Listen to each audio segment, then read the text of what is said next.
Aujourd'hui, grâce à l'amélioration des outils de retouche photo, de plus en plus de publicités que nous voyons sont idéalistes. Effectivement, en seulement quelques clics, il est possible de perfectionner n'importe qui. Mais la réelle question que nous sommes posée est quels sont les impacts de la photographie retouchée sur la société?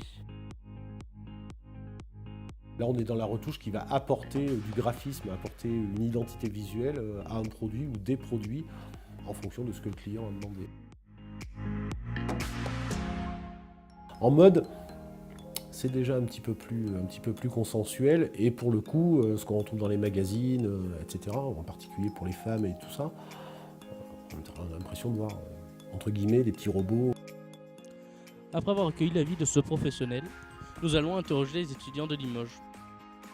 Ça peut être une bonne idée.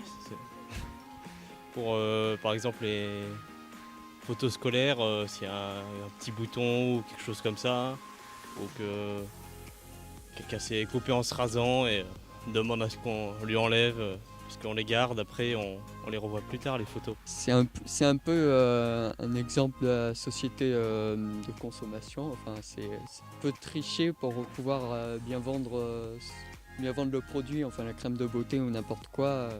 Enfin, ça fait un peu lissé pour que ça puisse rentrer dans les codes. Celle de droite, parce qu'il y a plus de luminosité, on trouve que ça met plus en valeur la personne. Tout de suite on pense à celle de droite, puisqu'il y a une meilleure lumière. Ça met plus en valeur le sujet. Celle de gauche, celle à droite, ça fait un peu comme une poupée Barbie, quoi. Ça fait pas très naturel. Pour clore le sujet, récemment, une mention photographie retouchée est devenue obligatoire. Cette obligation pourrait-elle avoir un impact sur la vie de la société, soit en rassemblant les avis, soit en renforçant cette opposition? Malheureusement, la mise en place du décret est beaucoup trop récente pour pouvoir répondre à cette question.